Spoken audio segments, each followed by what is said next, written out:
दोस्तों, स्वागत है आपका हमारे चैनल हॉरर स्टोरी टाइम में, जहां हम आपके लिए लाते हैं तंत्र मंत्र से भरी कहानी। दोस्तों, आज की कहानी में हम सुनेंगे काशी की वह रहस्यमय तंत्र साधिका। ये कहानी बहुत ही रोमांचक और रहस्यमय ज्ञान से भरपूर है। आज हम इसका लास्ट एपिसोड सुने। कहानी के लेखक हैं पंडित अरुण कुमार शर्मा जी। कहानी शुरू करने से पहले चैनल पर पहली बार आए हैं तो प्लीज दोस्तों चैनल को सब्सक्राइब जरूर करें, ईयरफोन हेडफोन लगा लें। चलिए शुरू करते हैं। उसमें उच्चारित और अनुच्चारित शब्द दोनों ही सम्मिलित किए जाते हैं। मंत्र शक्ति और उसका चमत्कार सांझ घिर आई थी। हाहाकार करती हवा, मूसलाधार वर्षा, धीरे धीरे सांझ की स्याह कालिमा रात्रि की निविड़ अंधकार में बदलती जा रही थी। एक विचित्र, आश्चर्यजनक और अविश्वसनीय घटना घटने जा रही थी उस निबिड़ रात्रि में, और उस कौतुक का एकमात्र दर्शक बनने जा रहा था मैं। 2 दिन पूर्व शिवा भारती ने प्रसंगवश कहा था, तांत्रिक साधना का एक तामसिक पक्ष भी है, जिसे तामसिक भूमि भी कहते हैं। इस भूमि में जो शक्ति काम करती है उसे ही महाकाली की संज्ञा दी गई है। इस सृष्टि का आरंभ तम से हुआ है, नाश भी तम से होता है। इसीलिए महाकाली निर्माण और विनाश दोनों की अधिष्ठात्री देवी हैं। मारण, मोहन, वशीकरण, उच्चाटन, आकर्षण और विद्वेषण ये तांत्रिक षटकर्म हैं और तामसिक भूमि में ही सिद्ध होकर अपना प्रभाव प्रकट करते हैं। उसी दिन एक भद्र पुरुष शिवा भारती से मिलने के लिए पधारे थे। नाम था अतुल सेन। पश्चिम बंगाल के किसी जमींदार परिवार से संबंधित थे वह। वेशभूषा से पूर्ण संपन्न नजर आ रहे थे, लेकिन मुखाकृति से पता लगता था कि वे महापुरुष किसी दारुण पीड़ा से दुखी हैं। बाद में सब स्पष्ट हो गया। अतुल सेन की पत्नी का नाम था मृणालिनी सेन। बाल बच्चे नहीं थे। सेन महाशय की अवस्था काफी थी, मगर मृणालिनी की आयु 30-35 से अधिक नहीं थी। स्वस्थ, सुंदर शरीर, गौरवर्ण, आकर्षक एवं लावण्यमय चेहरा। किसी बात की कमी न थी। कमी थी तो केवल संतान की, और इसी अभाव के कारण मृणालिनी सदैव दुखी और चिंतित रहा करती थी। इसके अलावा शरीर की भूख भी तो थी, उसके लिए भी वह बराबर व्याकुल रहा करती थी। आखिर अभाव की पूर्ति का रास्ता मिल ही गया। अनिल गांगुली रिश्ते में मामा का लड़का था। स्वस्थ, सुंदर और आकर्षक व्यक्तित्व वाला था गांगुली। आयु यही रही होगी 30 के आसपास। मृणालिनी के पास धन था और उस धन से अनिल गांगुली के पौरुष को खरीद लिया उसने। कुछ ही समय बाद परिणाम सामने आ गया। मृणालिनी गर्भवती हो गई और यथा समय एक सुंदर पुत्र को जन्म दिया उसने। पत्नी की बेवफाई, चरित्रहीनता और उसके इस परिणाम से अतुल सेन भली भांति परिचित थे। वे गृह जामाता थे। सारी संपत्ति पत्नी के नाम थी। यही उनकी विवशता थी और यही उनके मौन रहने का कारण था। मगर उनकी सहनशीलता तब अपनी चरम सीमा पर पहुंच गई जब मृणालिनी पग पग पर और हर बात पर उनका अपमान करने लग गई। एक दिन तो उसने साफ शब्दों में कह दिया कि उनकी उससे कोई आवश्यकता नहीं है, वह जहां चाहें चले जाएं। और तभी अतुल सेन ने मन ही मन एक निर्णय ले लिया, मृणालिनी रहेगी या फिर वे ही रहेंगे। अब क्या मेरा यह निर्णय साकार हो सकेगा मां? अतुल सेन ने आंखों में आंसू भरकर कांपते स्वर में शिवा भारती के चरणों को दोनों हाथों से पकड़कर कहा। सौम्य स्थिर मुख विवर्ण हो उठा कांप। फिर शब्द फूटे, हां होगा, अमावास्या की रात्रि में आना। शिवा भारती ने गंभीर स्वर में कहा। शिवा भारती का आवेश से दोनों होठ निश्चय होगा साकार तुम्हारा निर्णय, तुम भी आना। मेरी ओर सिर घुमाकर। और उस दिन अमावास्या थी। अजीब वातावरण, अंधकार आच्छन्न रात्रि, बरसात के हाहाकार से वेष्टित स्याही में पागल हवा का चीत्कार, दरख्तों की साएं साएं, रहस्यमय अंधकार और ऐसे गहन वातावरण में प्रारंभ हुआ मारण प्रयोग। रामचंद्रा स्वामी के यहां जो रूपरेखा थी उससे कहीं अधिक भयानक और तामसिक रूप था उस समय शिवा भारती का। गोरे रंग पर खूनी रंग की रेशमी साड़ी बड़ी अच्छी लग रही थी। बाल खुलकर पीठ पर बिखरे हुए थे। गले में रुद्राक्ष की माला झूल रही थी। मस्तक पर भस्म और सिंदूर का गोल टीका लगा था। कलाइयों में शंख के वलय पड़े थे और मुखमंडल किसी अज्ञात शक्ति की आभा से दप दप कर जल रहा था, और उसी के साथ स्थिरता और दृढ़ता का भी भाव था वहां। कमरे के बौछों बीच हवन कुंड था, जिसमें से आग की लाल पीली लपटें उठ रही थीं, और साथ ही सुगंधित धूत्र भी निकल निकल कर कमरे में फैल रहा था। कुंड के ठीक सामने पूरब की ओर एक नरकपाल औंधा करके रखा था, जिसमें मदिरा भरी थी, और पास ही सिंदूर पुता हुआ एक लंबा चौड़ा भयानक खड्ग भी रखा था, और उससे थोड़ी दूर पर काठ की एक चौकी पर महाकाली की एक विकराल मूर्ति रखी हुई थी, जिसकी विधिवत पूजा की गई थी, और भोग के रूप में मांस मदिरा आदि सामने रखा गया था। प्रतिमा के सम्मुख घी का दीप और अगरबत्ती जल रही थी, जिनके निकट अंडे और सुई से बिधे हुए कई नींबू रखे हुए थे। थोड़ी देर बाद एक युवक आया कमरे में। शायद वह कोई तांत्रिक सन्यासी था। वह अपने साथ एक काला बकरा लाया था, जिसे उसने शिवा भारतीय के संकेत पर प्रतिमा के नजदीक बांध दिया। उस पशु के मस्तक पर सिंदूर का टीका लगा या और गले में लाल फूल की माला पड़ी थी। वह कभी पघुरी करने लगता तो कभी पघुरी रोककर भयभीत दृष्टि से इधर उधर देखने लग जाता। क्या पशु का वध भी होगा? रोमांच हो आया मुझे। पलटकर विपिन सेन की ओर देखा। वे एक कोने में चुपचाप बैठे थे। उनके चेहरे पर भी भय का भाव था। कमरे में सन्नाटा छा गया। ऐसा लगा कि बाहर चली कीड़े मकोड़ों की अजीब किस्म की री री बारिश कुछ धीमी हो और दरख्तों की सांसों से गूंजित अंधियारा। उत्तेजना से उद्घांत दृष्टि से मैंने एक बार चारों तरफ देखा। मेरे चित्त में एक विकट आलोड़न मचा हुआ था और दहशत ने जैसे ढक लिया था मेरे चैतन्य को। वह सन्यासी युवक दोनों हाथ बांधे चुपचाप एक ओर खड़ा शिवा भारती के किसी आदेश की प्रतीक्षा कर रहा था। निश्चय ही वह शिष्य रहा होगा शिवा भारती का। कुछ क्षण बाद शिवा भारती ने कोई संकेत किया। युवक ने तुरंत लपककर मदिरा की बोतल और एक खोपड़ी उनके सम्मुख रख दी। देखा, कपाल पात्र में मदिरा उड़ेल उड़ेल कर पीने लगी शिवा भारती। थोड़ी ही देर बाद उनकी आंखें गूलर की तरह लाल हो उठीं और चेहरा भी तमतमा उठा। अचानक हाहाकार करता हुआ हवा का एक झोंका बारिश की फुहारों के साथ खिड़की के रास्ते भीतर घुस आया और फर्श पर बिखर गया। पागल हवा की साएं साएं पुनः तेज हो गई और उसी के साथ तीव्र हो गया वर्षा का शोर। कमरे में जल रहे दीप बुरी तरह कांप रहे थे। दरवाजे और खिड़कियों को खटखटाती हवा दरख्तों पर सिर पटक रही थी। तभी लगा जैसे कमरे की रोशनी धीमी हो रही है और भीतर उतरता आ रहा है हल्दी के रंग का धूमिल अंधियारा, और जैसे कमरे में जलते 100 पावर के बल्ब को लकवा मार गया हो। सहमी और शिथिल दृष्टि से इस बदलते दृश्य को मैंने देखा। शिवा भारती की आंखों में एक विचित्र प्रकार की चमक उतर आई। स्थिर दृष्टि से वे देवी की मूर्ति की ओर देख रही थीं। भयानक स्वरों में चीत्कार करते मेघ गर्जन के मध्य एक छाया अचानक प्रकट हो गई वहां। काजल जैसे काले बादलों की छाती चीरकर जो विद्युत लता चमकी थी, उसी की चमक में दिली वह कमरे के बीचों बीच खड़ी। फिर उसने आकार ले लिया। वह आकार किसी ऐसे प्राणी का था जो मनुष्य होते हुए भी मनुष्य नहीं था। उसकी अपनी विशेषता थी। लंबा, छरहरा और चौड़े कंधों वाला शरीर पारदर्शक और वायवीय, जिसके आर पार सब कुछ दिख रहा था। क्या वह कोई अन्य लोक का प्राणी था? अभिमंत्रित होकर वहां आया था, ये समझते देर न लगी मुझे। वह पिशाच लोक से आया हुआ कोई भयंकर पिशाच था। उसकी उपस्थिति से वातावरण में एक घोर निस्तब्धता छा गई और दूसरे क्षण उस नीरवता को भंग करता हुआ शिवा भारतीय का कठोर स्वर गूंज उठो, षणमुखानंद, मारणपात्र लाओ। युवक तांत्रिक सन्यासी का ही नाम था षणमुखानंद। एक कच्ची हड्डियां थीं, जिसके भीतर गौरैया का एक बच्चा था, जिसके गले में सुई ढंसी थी, मगर बच्चा जीवित था। उसके अलावा एक नींबू, एक अंडा और एक जलता हुआ चिराग था, और ये सब रहस्यमय सामान मिट्टी के ढक्कन से ढका हुआ था। यही था मारण पात्र, जिसे षणमुखानंद ने लाकर शिवा भारती के सामने रख दिया। फिर हवन शुरू हुआ, कच्चे मांस और तेल का हवन। मगर यह क्या, मांस की दुर्गंध कहीं नहीं थी।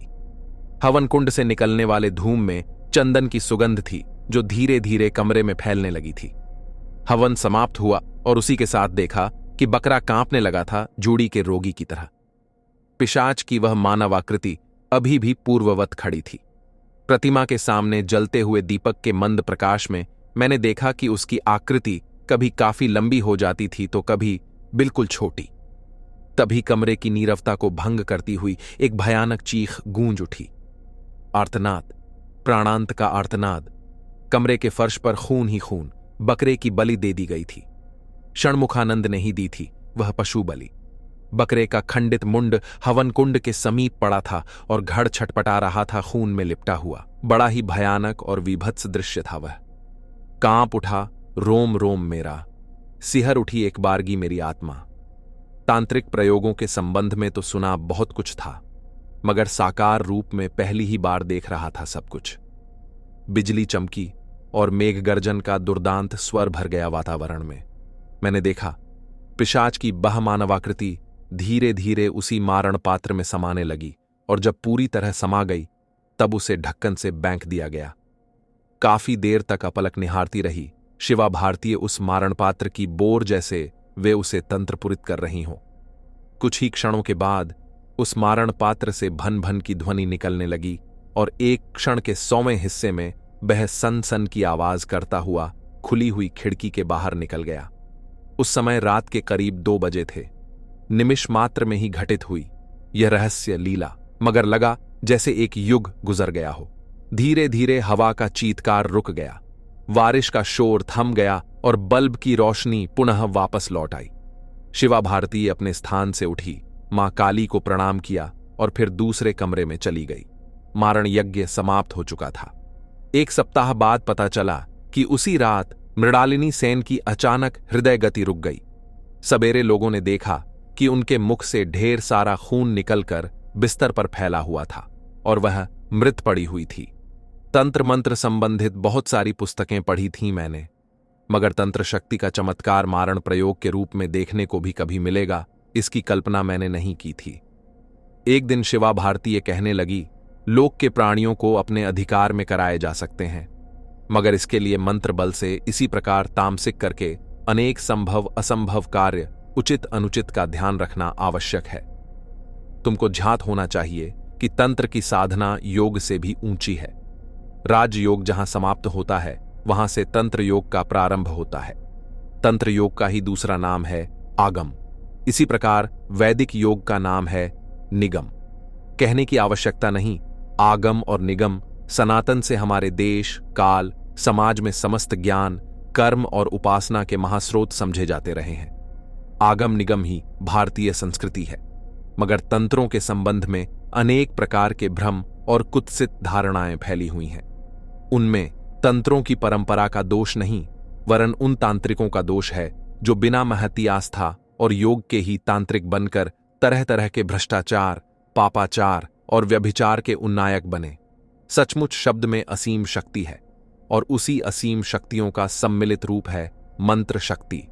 प्रसिद्ध रूसी शरीर शास्त्री, चिकित्सक तथा मनोवैज्ञानिक आयो पींजरो पेवलोव तथा उसकी शिष्य परंपरा ने शब्दों का बड़ा विशद तथा मामिक शरीर शास्त्रीय और मनोवैज्ञानिक विवेचन किया है। पेवलोव ने शब्दों को अत्यंत शक्तिशाली अनुकूलित प्रतिमर्श कहा है।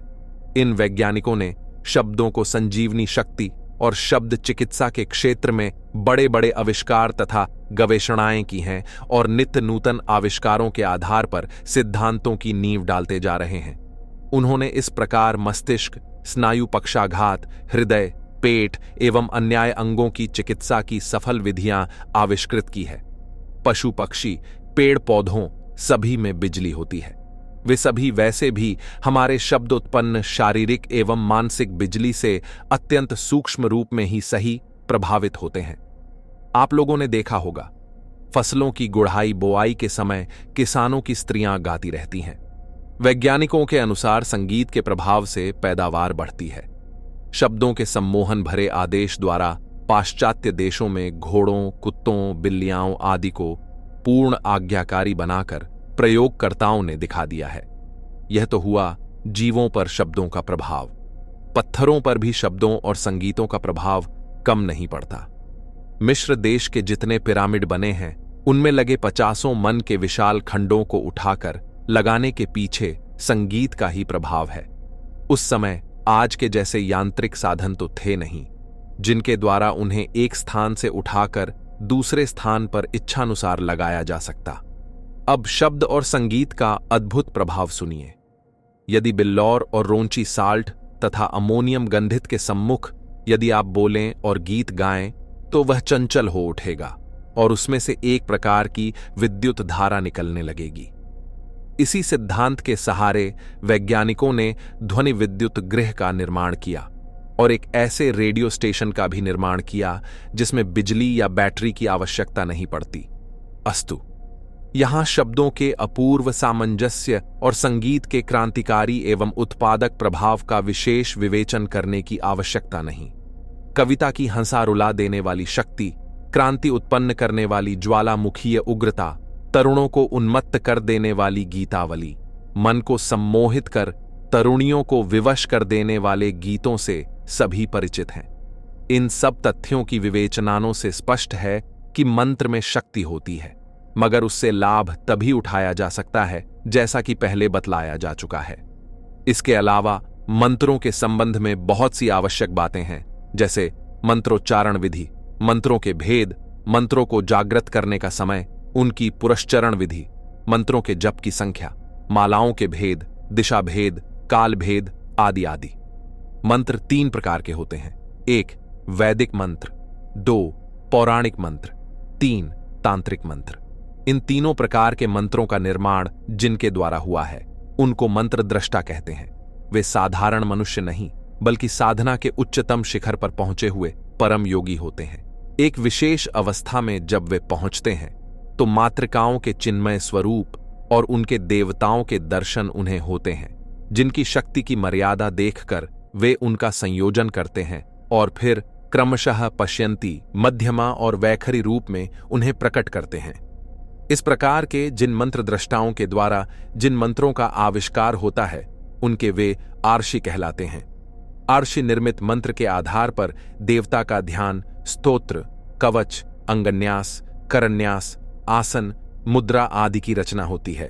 3 प्रकार के मंत्र और उनके फल कलयुग में वैदिक मंत्र 12 लाख जपने पर, पौराणिक मंत्र 9 लाख जपने पर तथा तांत्रिक मंत्र केवल 108 जपने पर सिद्ध होता है। इसका एक कारण यह भी है कि वैदिक और पौराणिक मंत्र का विधान अत्यंत विस्तृत एवं श्रम साध्य है और सभी प्रकार के लोगों के लिए वह है भी नहीं। मंत्र के प्रकार और भेद मुख्य रूप से मंत्र 2 प्रकार के हैं। मूल मंत्र, जिन्हें एकाक्षर और बीजाक्षर मंत्र भी कहते हैं। इसके अलावा इनके कई और नाम हैं। दूसरा है महामंत्र, जिस मंत्र में बीजाक्षरों की संख्या अधिक हो, देवता का नाम हो और मंत्र के अंत में हूं, फट, स्वाहा या नमः आदि शब्दों का प्रयोग किया गया हो, वह महामंत्र है। मुख्य रूप से मंत्रों के 5 भेद हैं। 1 पुंलिग मंत्र, स्त्रीलिग मंत्र और नपुंसकलिग मंत्र। 2 सिद्ध, साध्य, सुसिद्ध और रिपु मंत्र। 3 पिंड, कर्तरी, बीज, माला मंत्र। 4 सात्विक, राजस, तामस मंत्र। 5 साबर, डामर मंत्र। 1 पुंलिग मंत्र वह है जिनका देवता पुरुष होता है और पुरुष देवता के मंत्र को सौर कहते हैं। सौम्य, जिस मंत्र का देवता स्त्री होता है उसे सौम्य मंत्र कहते हैं। सौम्य मंत्र को विद्या मंत्र भी कहते हैं। शिवा भारती ने कहा, एक बात का ध्यान रखना चाहिए कि जिन मंत्रों के अंत में हूं फट का प्रयोग किया गया हो उन्हें भी पुंलिग मंत्र में ही समझना चाहिए। बौषट शब्द का भी प्रयोग पुंलिग मंत्र में प्रायः होता है, मगर यह मंत्र तंत्र के एक विशेष संप्रदायक का है, सभी के लिए नहीं है। इस मंत्र के अंत में 2 बार ठा ठा का वौषट तथा स्वाहा का प्रयोग होता है, वह स्त्री मंत्र है। इसके अलावा हूं नमः से समाप्त होने वाला मंत्र नपुंसक मंत्र कहलाता है। 2 मंत्रों का संबंध ज्योतिष शास्त्र से कितना घनिष्ठ है, इसका परिचय मंत्र के दूसरे भेद से स्पष्ट हो जाता है। शांति, वशीकरण एवं मोहन मंत्र की राशि का संबंध पुकारने के नाम से है। इसके अलावा जितने प्रकार के मंत्र हैं उनका संबंध जन्म राशि से समझना चाहिए।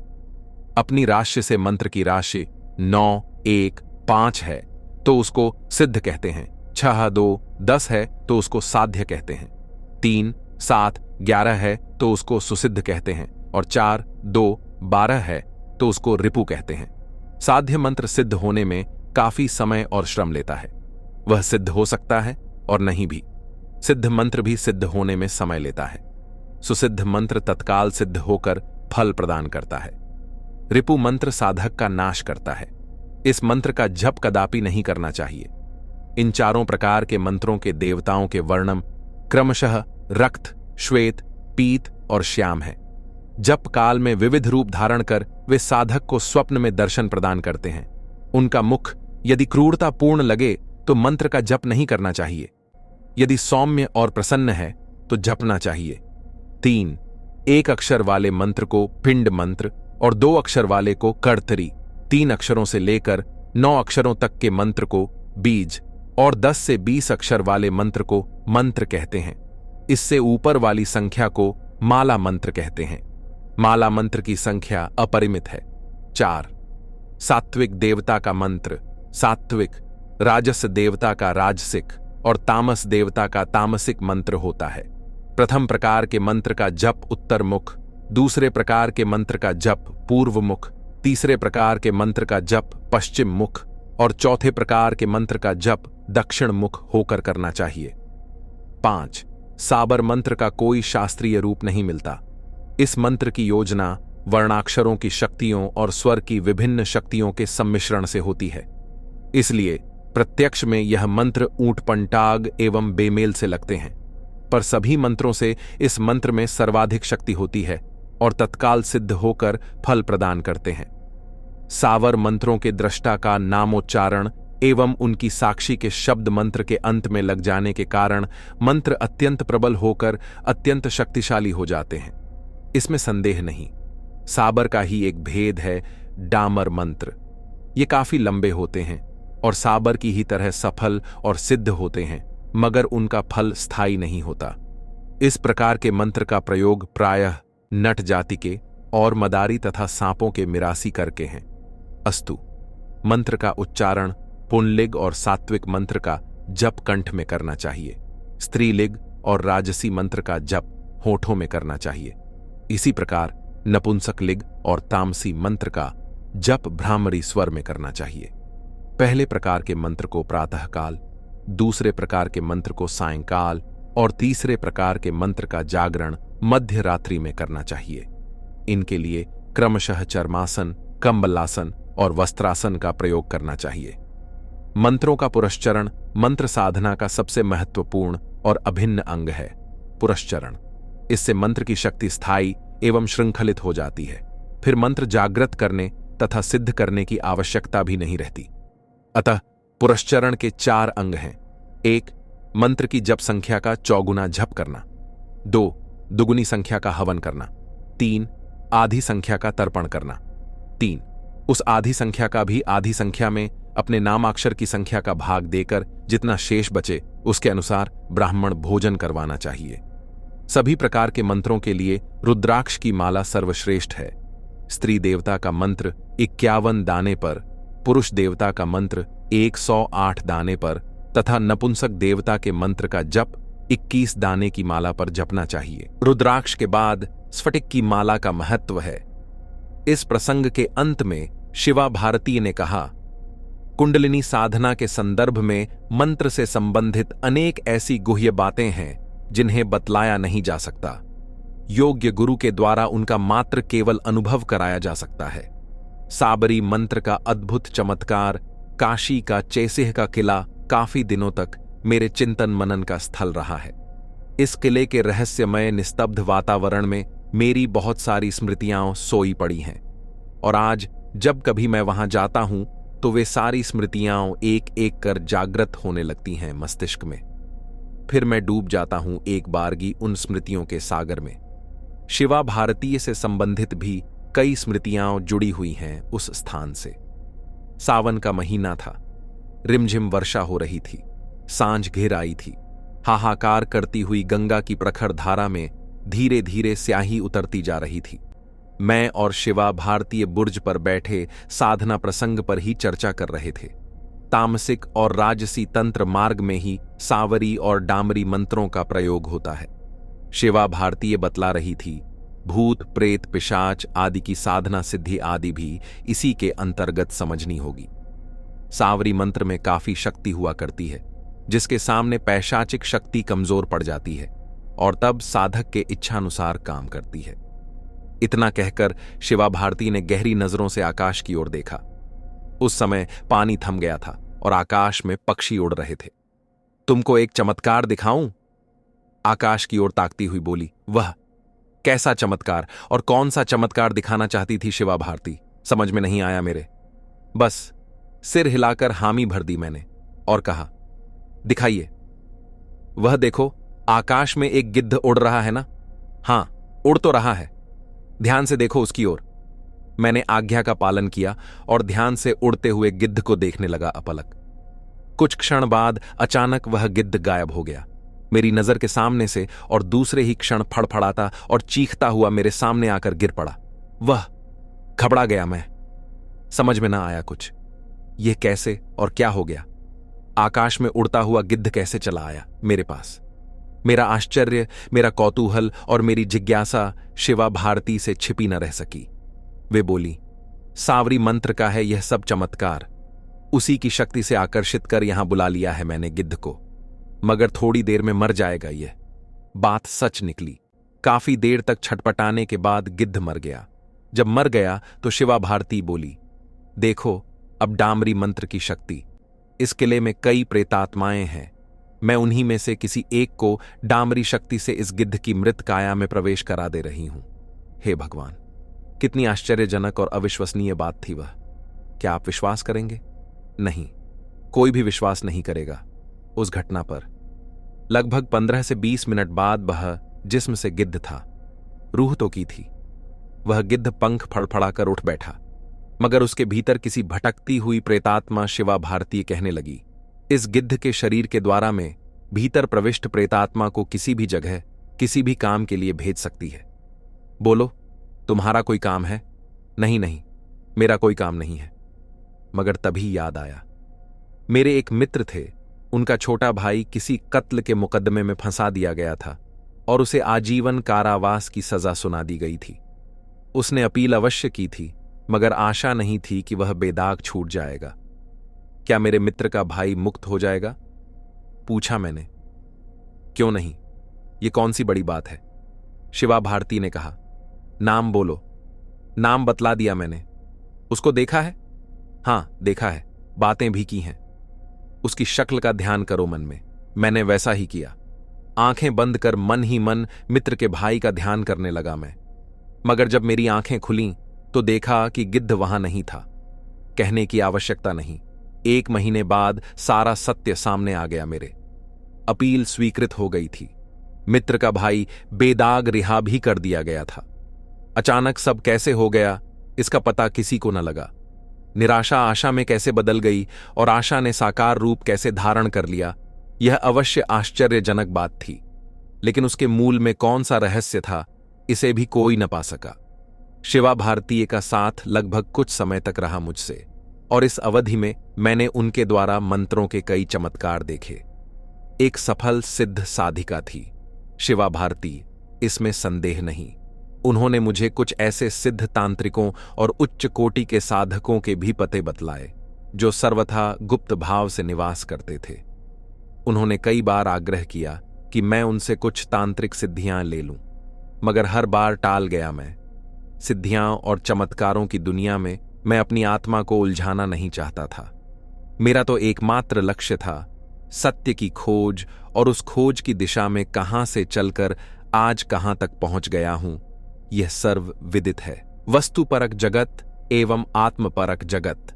बहुत से लोगों ने मुझसे यह पूछा है कि मैं जिन अविश्वसनीय रहस्यमयी अलौकिक घटनाओं का वर्णन और चमत्कारपूर्ण विलक्षण कथाओं का उल्लेख करता हूं, क्या उनका प्रमाण दे सकता हूं? उन्हें सत्य सिद्ध कर सकता हूं मैं? इसके अतिरिक्त पाठकों ने यह भी जानना चाहा है कि मेरी कौन कौन सी पुस्तकें प्रकाशित हुई हैं और भविष्य में कौन कौन सी प्रकाशित होने वाली हैं। इस संबंध में खेद के साथ कहना पड़ रहा है कि वैसे तो पिछले 45 वर्षों से मेरी लेखनी निर्बाध चल रही है। इस दीर्घ अवधि में कौन सी ऐसी पत्र पत्रिका न होगी जिनमें मेरी रचना न प्रकाशित हुई हो। लेकिन इसे भारी विडंबना और परम दुर्भाग्य ही कहा जाएगा कि अभी तक मेरी कोई ऐसी पुस्तक प्रकाशित नहीं हुई है जो अध्यात्म शास्त्र का प्रतिनिधित्व कर सके। कोई ऐसा ग्रंथ भी प्रकाशित नहीं हुआ है जो साधना मार्ग में प्रकाश स्तंभ सिद्ध हो। अब रही प्रमाण और सत्यता की बात, तो ये दोनों मेरे लिए असंभव है। न कोई प्रमाण दे सकता हूं और न तो सत्य ही सिद्ध कर सकता हूं। इसका कारण अतिशय महत्वपूर्ण है। योगतांत्रिक साधनाओं से संबंधित जिस जीवन और जगत की अलौकिक और चमत्कारपूर्ण कथाओं का उल्लेख करता हूं और जिन अविश्वसनीय रहस्यमयी घटनाओं का वर्णन करता हूं, वे आत्मपरक जगत, जिसे पारलौकिक जगत भी कहते हैं, से संबंध रखती हैं। इस विश्व ब्रह्मांड में केवल 3 ही मुख्य जगत हैं: आत्ममय जगत, मनोमय जगत और पदार्थमय जगत। तीनों का अपना अपना विज्ञान है। आत्ममय जगत यानी आत्मपरक जगत का विज्ञान अध्यात्म विज्ञान है। मनोमय जगत का विज्ञान मनोविज्ञान व परामनोविज्ञान है। इसी प्रकार पदार्यमय जगत, जिसे वस्तुपरक जगत भी कहते हैं, का विज्ञान है भौतिक विज्ञान। आत्मपरक जगत और वस्तुपरक जगत के बीच में मनोमय जगत है। मन दोनों राज्यों का विभु है। चेतन मन का राज्य वस्तुपरक जगत और अचेतन मन का राज्य आत्मपरक जगत है। आत्मपरक जगत सब्जेक्टिव और वस्तुपरक जगत ऑब्जेक्टिव है। किसी भी साधना का मतलब है मन शौर आत्मा की साधना। योगी बौर साधकों के शरीर से जो संसार शुरू होता है वह आत्मपरक जगत है और उसके पूर्व का जो संसार है वह है वस्तुपरक जगत। वस्तुपरक जगत की बातों का और तमाम घटनाओं का प्रमाण तो दिया जा सकता है तथा उनकी वास्तविकता को और उनकी सत्यता को सिद्ध भी किया जा सकता है, लेकिन आत्मपरक जगत की बातों और घटनाओं का नहीं। अगर मेरे हाथ में रुपया है तो मैं भी देख सकता हूं और आप भी देख सकते हैं, सैकड़ों लोग भी देख सकते हैं। यह एक सामान्य सत्य है जिसमें हम सब सहभागी हो सकते हैं और इस बात की जांच पड़ताल भी हो सकती है कि रुपया है या नहीं, लेकिन मेरे विचारों, भावों और अनुभवों के जगत में आप सहभागी नहीं हो सकते। बस आप समझ लीजिए कि यह वही स्थान है जहां से आत्मपरक जगत शुरू होता है और वहीं से शुरू है तमाम अविश्वसनीय चमत्कारपूर्ण तथा साथ ही रहस्यमयी घटनाओं का सिलसिला भी। वहां किसी भी वस्तु या पदार्थ के अस्तित्व को प्रमाणित करने तथा उन्हें सत्य सिद्ध करने के सारे भौतिक नियम समाप्त हो जाते हैं और यही एकमात्र कारण है कि मैं न तो आपको विश्वास दिला सकता हूं, न प्रमाण दे सकता हूं और न ही सत्य ही सिद्ध कर सकता हूं, लेकिन इतना अवश्य कहूंगा कि आत्मपरक जगत की अलौकिक घटनाओं ने और पारलौकिक अनुभवों ने एक बारगी हतप्रभ कर दिया है मेरी आत्मा को। मैं अपने आप में जो अनुभव करता हूं उसको व्यक्त नहीं कर सकता, बतला नहीं सकता, क्योंकि वह अपार्थिव है। अस्तु, मैं जानता हूं कि निरपेक्ष और सूक्ष्माति सूक्ष्म सत्य को वैज्ञानिक प्रयोगों से पूर्ण रूपेण सिद्ध नहीं किया जा सकता। यह भी जानता और समझता हूं कि आध्यात्मिक तत्वों को वैज्ञानिक दृष्टि से जांचा परखा भी नहीं जा सकता। भौतिक नियमों का अभाव होने पर भी मैं जहां उन्हें शब्द रूप देने का प्रयास करता हूं, वहीं दूसरी ओर प्रयास करता हूं उन्हें अधिक से अधिक वैज्ञानिक दृष्टि प्रदान करने का। मुझे अपने इस प्रयास में कहां तक सफलता मिली है, इसे तो कहानी सुनने वाले ही बतला सकेंगे। कहानी यहां समाप्त होती है।